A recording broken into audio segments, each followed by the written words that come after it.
Something's wrong. The restraints are opening. Emma's voice cut through the summer air, high-pitched with terror. For a split second, everything seemed to pause. The carnival music kept playing. The other riders kept screaming, but now it was different. From the operator's booth, Marcus Williams saw the impossible. The shoulder harness on car 3, row 2 had released at 127 feet, just as the white lightning crested its signature vertical loop. "Emergency stop! Emergency stop!" Marcus slammed his fist on the red button, but physics doesn't have an emergency stop. The white lightning was already committed to its deadly course, pulling 4.2 Gs through the inversion. Without restraints, the human body becomes a projectile. In the queue below, Sarah Chen was recording her daughter's first ride on the famous coaster. Through her phone screen, she captured the moment that would haunt her forever, a small figure in a pink jacket, arms flailing, separated from the train against the bright July sky. The screams from the crowd below merged into a single, primitive sound of collective horror. Emma Chen had been afraid of roller coasters her whole life. But on July 17, 2023, her 13th birthday, she decided to be brave. She wanted to prove she wasn't a little kid anymore. She wanted her friends to see her as fearless. The White Lightning, the park's iconic white-painted wooden-steel hybrid coaster, would be her conquest. She had no idea that beneath its gleaming white rails lay a machine compromised by deferred maintenance, disabled safety systems, and a culture that prioritized profit over lives. Thunderbolt Amusement Park, Southern California, 2:37 p.m. Temperature, 94 degrees. The heat would later be blamed for the mechanical failure, but the truth was far darker. The White Lightning hadn't been properly inspected in 8 months. Critical bolts were corroded. Safety sensors had been bypassed to keep the ride operational. And the retrofit hydraulic restraint system installed to replace the original mechanical locks had a fatal flaw no one wanted to acknowledge. In 47 seconds, a birthday celebration would become a nightmare. A 13-year-old girl's attempt at bravery would end in tragedy, and the truth about America's most beloved thrill ride would finally be exposed.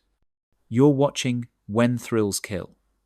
If this story grips you, subscribe, like, and share, because what you're about to witness is only the beginning. Emma Chen wasn't the typical thrill seeker. While her friends collected coaster credits like trophies, Emma preferred the carousel, the Ferris wheel, the gentle rides that kept you close to earth. She was a straight-A student, first chair violin in her school orchestra, and volunteered at the animal shelter every Saturday. But at 13, being careful wasn't cool. Being scared was social suicide. The pressure had been building all summer. Her best friend, Maya, had ridden the White Lightning 17 times. The TikTok videos were everywhere, teens with their hands up, screaming through the loops, proving their courage in 60-second clips that got thousands of views. Emma watched them all, studying the ride like she studied for exams, memorizing every turn, every drop, trying to prepare herself mentally for what she'd decided she had to do. "You don't have to prove anything to anyone," her mother Sarah had said that morning, sensing Emma's anxiety. But Emma had already made up her mind. Today, on her 13th birthday, she would conquer her fear. She would ride the White Lightning. The Chen family arrived at Thunderbolt Park at opening. Emma wore her lucky pink jacket, despite the heat, the one her grandmother had given her, embroidered with her Chinese name, Mei Ling, meaning beautiful and delicate. She kept touching the embroidery, a nervous habit that her mother noticed but didn't mention. Emma spent the morning on smaller rides, building up courage, the Wild Mouse, the Screaming Eagle, each one a step closer to the ultimate test. Her friends cheered her on, not knowing that she'd barely slept the night before, watching YouTube videos about roller coaster safety statistics, trying to convince herself that her fear was irrational. At lunch, Emma could barely eat. Her father, David, tried to lighten the mood with jokes, but everyone could feel the tension. This wasn't just about a roller coaster. This was about Emma pushing herself past a fundamental fear, trying to transform from the careful child she'd always been into the brave teenager she thought she needed to become. "I studied the whole ride," Emma told her friends, her voice steady despite her shaking hands. "It's 847 feet of track, maximum speed of 72 miles per hour. The big loop pulls 4.2 Gs, but only for 1.3 seconds. Fighter pilots handle way more than that." She was trying to logic her way past fear, to use knowledge as armor. It was so perfectly Emma, turning a thrill ride into a physics problem. At 2:15 p.m., they joined the queue for the White Lightning. The line was shorter than usual, the oppressive heat keeping some visitors away. Emma could see the massive white structure looming above, could hear the screams of riders as they plummeted down the first 140-foot drop. Her palms were sweating, her heart was racing, but she kept moving forward. "You can back out," Maya whispered. "Nobody would blame you." "No," Emma said firmly. "I'm doing this." What Emma didn't know, what none of the 24 riders loading into the train at 2:35 p.m. knew, was that the White Lightning was operating outside safe parameters. The morning inspection had been skipped because the lead mechanic had called in sick. His replacement, a junior technician named Tyler, had done a visual check but hadn't tested the restraint systems. He'd been told they were fine, tested just last week. He'd been told wrong. Emma climbed into car 3, row 2, the middle of the train, statistically the smoothest ride, according to her research. The operator, Jessica, a college student working her third summer at the park, came by to check restraints. She pushed down on Emma's shoulder harness. It clicked once, twice. But not the third time, the final lock that would have saved Emma's life. "Is it supposed to click 3 times?" Emma asked, her analytical mind catching what Jessica's tired brain missed. "You're good, sweetie," Jessica said, already moving to the next rider. 2 clicks is fine. Have fun." Emma wanted to say something more, but the words wouldn't come. She didn't want to seem like a scared little kid. Not now. Not when she was so close to proving herself. She gripped the handles, feeling the rough texture designed to give sweaty palms something to hold. Her mother was at the fence, phone out, ready to record her brave daughter conquering her biggest fear. "Riders, keep your hands and feet inside the vehicle at all times." The automated announcement played. "Enjoy your ride on the White Lightning, Thunderbolt Park's signature thrill experience." The train lurched forward, climbing the chain lift with that distinctive clack-clack-clack that every coaster rider knows. Emma forced herself to breathe. In through the nose, out through the mouth. Just like her therapist had taught her. She could do this. She was doing this. At the top of the lift hill, 140 feet above the ground, Emma had a perfect view of the entire park. For just a moment, the fear melted away, replaced by something like wonder. She felt powerful up here, suspended between earth and sky. She thought about her grandmother, who had fled China with nothing and built a life in America. If Grandma could be that brave, Emma could handle 47 seconds on a roller coaster. The train crested the hill and paused for that eternal second before gravity took over. Emma's last coherent thought before the drop was that maybe, just maybe, she actually liked this feeling. Then the world fell away, and everything changed forever. The White Lightning wasn't just any roller coaster. It was Thunderbolt Park's crown jewel, a 23 million hybrid that combined classic wooden coaster nostalgia with modern steel engineering. Built in 2009 by Velocity Dynamics, it was marketed as the perfect fusion of yesterday's charm and tomorrow's thrills. But beneath its gleaming white paint job lay a machine slowly destroying itself. The problems started during construction. Velocity Dynamics was facing bankruptcy and cut corners to deliver on time and under budget. Critical welds were rushed, stress tests were abbreviated. Most damning of all, they used an experimental hydraulic restraint system that hadn't completed full safety trials. The park's executives, desperate to open their new attraction for the summer season, signed off on every compromise. By 2023, the White Lightning had carried over 8 million riders. Each cycle added microscopic stress fractures to the support structure. Each summer's heat caused the hydraulic fluid in the restraint system to expand and contract, weakening seals. Each winter's rain corroded connections that were never properly sealed. The ride was literally coming apart, bolt by bolt, weld by weld. The restraint system was the most critical vulnerability. Traditional mechanical restraints use physical locks, metal bars that slot into place. Even if power fails, gravity and physics keep them closed. But the White Lightning's hydraulic system required constant pressure to stay locked. If that pressure dropped due to a leak, a power fluctuation, or a system error, the restraints could release. Velocity Dynamics knew about this flaw. Internal emails from 2011 showed engineers raising concerns about catastrophic restraint failure under specific conditions. The company's solution? Install a secondary backup system, but that would have cost $2.3 million and required closing the ride for 3 months. Instead, they issued a technical bulletin recommending enhanced inspection protocols and considered the matter closed. The inspection protocols were a joke. They required checking hydraulic pressure every 24 hours, but didn't specify what constituted acceptable pressure. They mandated visual inspection of restraint locks, but provided no training on what warning signs to look for. Most critically, they relied on operators, many of them teenagers, making minimum wage to catch problems that trained engineers had missed. Marcus Williams, the senior ride operator on July 17, had worked at Thunderbolt for 5 years. He'd reported problems with the White Lightning dozens of times, unusual noises during the loop, restraints that seemed loose, hydraulic fluid pooling beneath the station. Each report was met with the same response: maintenance has been notified. But maintenance was down to 3 full-time mechanics for the entire park, half the recommended number.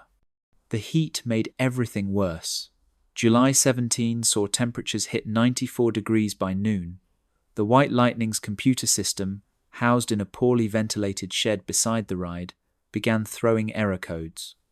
The hydraulic fluid, designed to operate at 60-80 degrees, was approaching 110. The pressure sensors, made of cheap thermoplastic instead of heat-resistant materials, were beginning to warp. At 11:47 a.m., 5 hours before Emma's fatal ride, the computer logged an anomaly. Pressure variance detected. Car 3.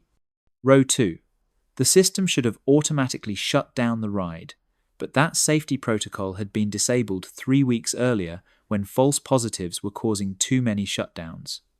The park was losing 12-0 for every hour the White Lightning wasn't running. Management made the call. Override the shutdowns. Trust the operators to catch real problems. The restraint in Car 3, Row 2. Emma's seat had a specific defect that made it vulnerable. A hairline crack in the hydraulic cylinder, invisible to the naked eye, had been growing for months. Under normal conditions, it held. But at extreme heat, the forces of the ride, and the lower pressure from a system already stressed beyond limits, and it became a ticking time bomb. State inspectors had flagged concerns about the White Lightning in their last review. The report noted excessive wear on critical components and inadequate maintenance documentation. But the language was bureaucratic, buried in 47 pages of technical jargon. The park was given 90 days to address the issues. That deadline was still 2 weeks away when Emma climbed aboard. The most damning evidence came from the ride's own data recorder, a black box that logged every cycle. In the week before the accident, it showed 17 instances of pressure anomalies in the restraint system. Each one should have triggered an immediate shutdown and inspection. Instead, they were logged and ignored, lost in the thousands of data points the system generated daily. But the technical failures were only part of the story. The White Lightning's design itself was fundamentally flawed. The vertical loop, taken at 4.2 Gs, put enormous stress on the restraint system. The transition from the loop to the Cobra roll happened too quickly, creating a violent snap that regularly caused riders to grey out. The ride pushed the boundaries of what the human body could handle, and by extension, what safety systems needed to contain. Velocity Dynamics had gone bankrupt in 2019, leaving parks with their rides but no technical support. Replacement parts had to be custom fabricated. Software updates stopped coming. The White Lightning and dozens of rides like it across the country were orphaned, maintained by mechanics trying their best with incomplete documentation and no factory support. On the morning of July 17, Tyler Morrison, the junior mechanic filling in for the sick lead inspector, noticed something odd. The hydraulic reservoir was lower than usual. He added fluid, assuming it was normal evaporation from the heat. He didn't know about the leak in car 3, row 2. He didn't know that adding fluid without fixing the leak would create just enough pressure to pass the morning test, but not enough to hold through the day's heat and stress. At 2:30 p.m., as Emma was boarding, the White Lightning's computer logged its final warning. Critical pressure loss detected, multiple zones. But the alarm had been muted after too many false alerts. The warning flashed on a screen in the maintenance shed where no one was watching. The ride's fate, and Emma's, was sealed. Thunderbolt Amusement Park was bleeding money. What had once been Southern California's premier destination was losing ground to newer, flashier competitors. In 2023, the park was $47 million in debt, operating on razor-thin margins, cutting every corner that wouldn't immediately visible to guests. Safety, it turned out, was one of those corners. CEO Richard Brennan had taken over in 2019 with a mandate to return the park to profitability. His strategy was simple: maximize revenue, minimize costs. Ride capacity was increased by shortening safety checks. Maintenance windows were compressed. Staff was cut to skeleton crews. Every decision was filtered through a single question: what's the ROI? The safety department had been gutted. In 2010, Thunderbolt employed 12 full-time safety inspectors. By 2023, they had 3. The head of safety, Patricia Valdez, had resigned in protest 6 months before Emma's death. Her exit interview was blunt: someone is going to die. The only question is when. Human Resources filed the interview away. Brennan never saw it. The maintenance budget had been slashed by 60% over 5 years. Instead of preventive maintenance, replacing parts before they failed, the park had shifted to run-to-failure mode. Fix it when it breaks. This saved money in the short term, but created a backlog of deferred repairs that grew longer every day. The White Lightning alone had 47 items on its maintenance list, some dating back 2 years. Staff training was another casualty. New operators got 3 days of training instead of the recommended 2 weeks. They learned which buttons to push, but not why. They could run the ride, but couldn't identify warning signs. Jessica, the operator who checked Emma's restraint, had never been told that 3 clicks meant fully locked, 2 clicks meant partial lock, potentially deadly on a ride pulling 4.2 Gs. The park's incident reporting system was designed to bury problems rather than solve them. Minor injuries were classified as guest discomfort. Near misses weren't documented at all. When riders complained about loose restraints, they were offered fast passes and told the ride was supposed to feel that way. The goal was to avoid creating records that could be discovered in lawsuits. Insurance fraud was woven into the fabric of operations. The park carried $100 million in liability coverage, but had failed to disclose the true condition of its rides. Insurance inspectors were given carefully orchestrated tours, shown only the best-maintained attractions. The White Lightning's maintenance logs were doctored, dangerous readings averaged out to look normal, critical failures rebranded as minor adjustments. Former employees painted a picture of systematic negligence. David Kumar, a mechanic who quit in March 2023, described impossible working conditions. We'd have 150 items to fix and 8 hours to do it. Management would say prioritize, which meant ignore everything that isn't visibly broken. I'd go home praying I hadn't missed something that would kill someone. The pressure came from the top. Brennan held daily revenue meetings where ride closures were treated as personal failures. Managers who shut down attractions faced interrogation. What's the real risk? Brennan would ask. Are we being overly cautious? The message was clear. Keep the rides running unless failure was imminent and undeniable. Whistleblowers were silenced through legal threats and NDAs. When a junior engineer tried to report safety violations to state regulators, he was fired for performance issues and sued for violating confidentiality agreements. The message to other employees was clear: speak up and be destroyed. The White Lightning was the worst-kept secret in the park. Operators called it the White Knuckle, not for its thrills, but for how tightly they gripped their controls, praying nothing would go wrong on their shift. Mechanics nicknamed it the Time Bomb. But it was also the park's biggest draw, generating $8 million annually. Shutting it down meant financial catastrophe.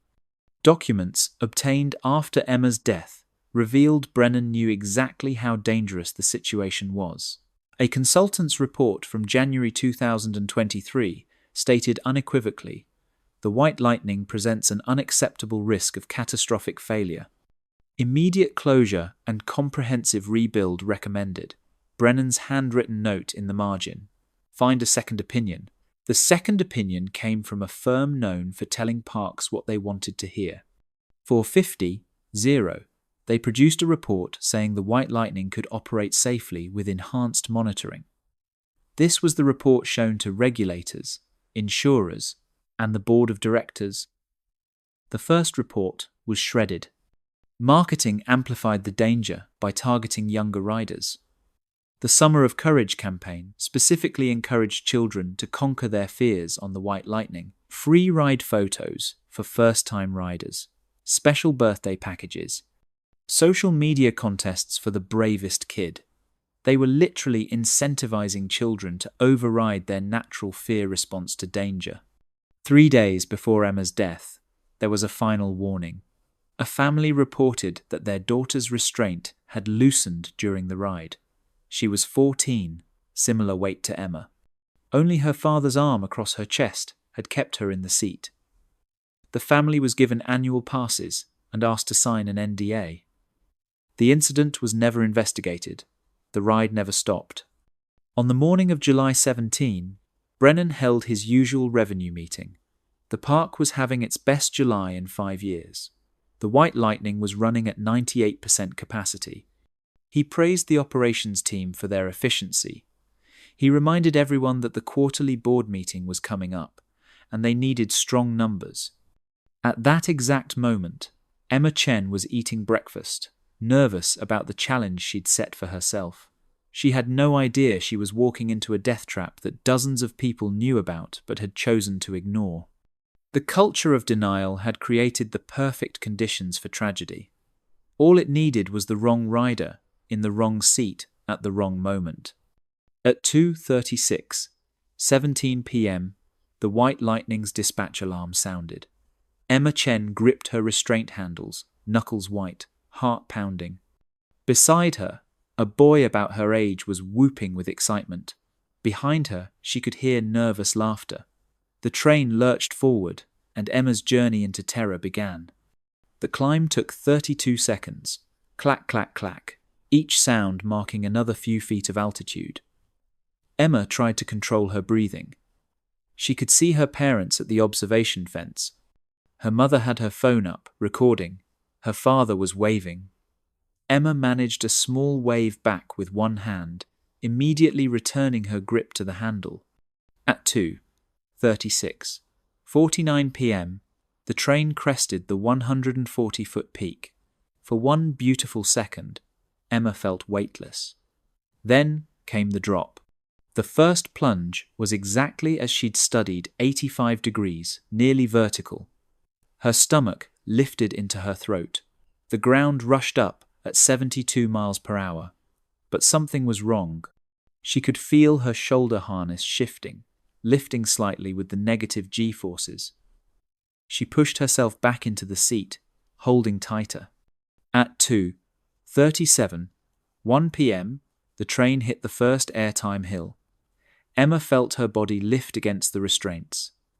The harness moved more than it should have, an inch, maybe two, enough to terrify her.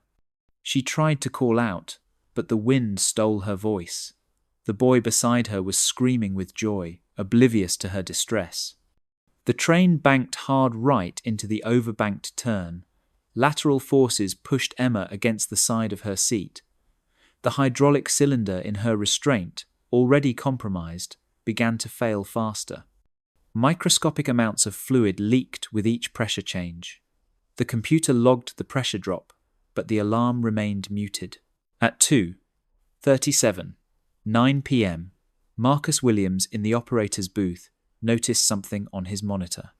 The pressure reading for car 3 was yellow, not red, which would force an emergency stop, but yellow, caution. He'd seen yellow readings before. They usually corrected themselves. He had 4 seconds to make a decision. He chose to wait and watch. The train roared into the signature element, the 360-degree vertical loop.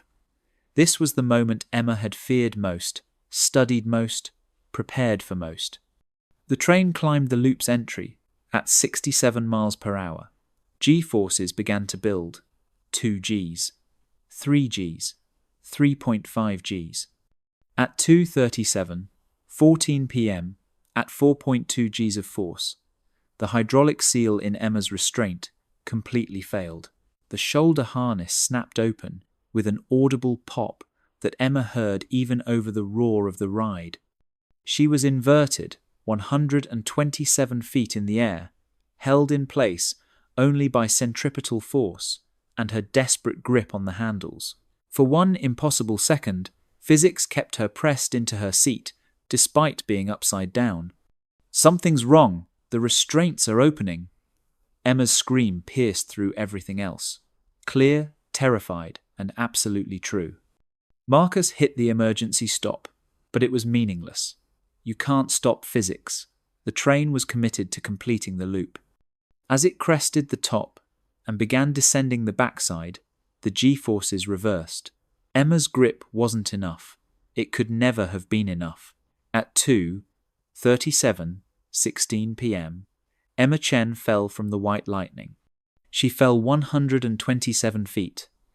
The crowd below watched in silent shock for the 2.3 seconds it took her to hit the ground. Her mother's phone, still recording, captured it all. The pink jacket fluttering, the impossible arc of her trajectory, the moment Sarah Chen's world ended. Emma landed in a restricted area near the ride's support structure. The impact was instantaneous and fatal. She felt no pain. One moment, she was falling through space, terrified, but still hoping somehow this wasn't real. The next moment, nothing. The train completed its circuit, returning to the station with 23 traumatized riders and 1 empty seat. The boy who'd been sitting next to Emma was catatonic, covered in hydraulic fluid from the blown restraint. Others were screaming, crying, begging to be let off. Jessica, the operator who'd checked Emma's restraint, stood frozen, unable to process what had happened. The emergency response was chaos. Park security arrived in 90 seconds, but had no idea what to do. Paramedics reached Emma at 2:41 p.m., but it was far too late. They worked on her for 15 minutes as a crowd gathered, phones out, recording tragedy for social media. Emma was pronounced dead at 2:56 p.m. Sarah and David Chen were prevented from reaching their daughter by security. They could only watch from behind yellow tape as paramedics worked on the small figure in the pink jacket. Sarah collapsed when they stopped CPR. David stood perfectly still, as if not moving could somehow reverse time. The White Lightning was immediately shut down. Within minutes, Thunderbolt's legal team was on site, not to help but to control the narrative. Witnesses were separated, given water and snacks, and asked to write statements while the trauma was fresh. Statements that lawyers would later argue were unreliable due to shock. By 3:30 p.m., the video was viral. White Lightning tragedy was trending. The pink jacket became a symbol. Emma's school photo, bright smile, violin in hand, was on every news site. The park issued a statement about a tragic accident and full cooperation with authorities. They didn't mention the 47 safety violations, the disabled alarms, or the known hydraulic failures. At 4:00 p.m., investigators found the smoking gun in the ride's computer system. 847 logged pressure warnings in the previous month, each one ignored. Each one a chance to save Emma Chen that was consciously discarded for profit.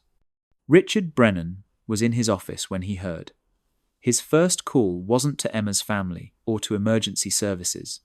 It was to the park's insurance company. His second was to his personal lawyer. His third was to the PR firm. Emma Chen wasn't a person to him. She was a liability, a number on a balance sheet, a problem to be managed. But Emma was more than that. She was a daughter who practiced violin until her fingers hurt because she wanted to make her parents proud. She was a friend who stayed up all night on FaceTime, talking Maya through her parents' divorce. She was a volunteer who gave names to all the shelter cats and cried when they were adopted because she was happy they found homes. She was a 13-year-old girl who wanted to be brave on her birthday, who pushed past her fear to prove something to herself. Who trusted that the adults running the White Lightning had done their jobs, checked their systems, valued her life more than their profit. She was wrong. The investigation took 3 months. The findings were damning. Criminal negligence charges were filed against Richard Brennan and 3 other executives. Thunderbolt Park declared bankruptcy within weeks. The White Lightning was dismantled, its steel melted down, its legacy erased except in the memories of those who witnessed July 17, 2023. Velocity Dynamics faced a cascade of lawsuits as parks worldwide discovered similar flaws in their rides. 17 roller coasters were immediately closed. The entire industry faced a reckoning about the true cost of thrills. Sarah and David Chen created the Emma Chen Foundation for Amusement Park Safety. They channel their grief into advocacy, pushing for stricter regulations, mandatory safety technologies, and criminal penalties for executives who prioritize profit over lives. Sarah still has the video on her phone. She's never watched past the moment Emma waves from the top of the lift hill. Jessica, the operator, quit the industry entirely. She has nightmares about the 2 clicks that should have been 3. Marcus Williams testified at every trial, carrying the weight of the 4 seconds when he could have hit the emergency stop earlier, even though it wouldn't have mattered. The boy who sat next to Emma, Thomas Park, has never ridden another roller coaster. He still remembers the moment Emma's restraint opened, the look of pure terror in her eyes, her desperate "help me" that no one could answer. He goes to therapy twice a week. New regulations require mechanical backup systems for all hydraulic restraints. Pressure monitors must trigger automatic shutdowns. Inspections must be performed by certified engineers, not teenage operators. The industry calls them Emma's Laws. On the first anniversary of her death, 500 people gathered at the site where the White Lightning once stood.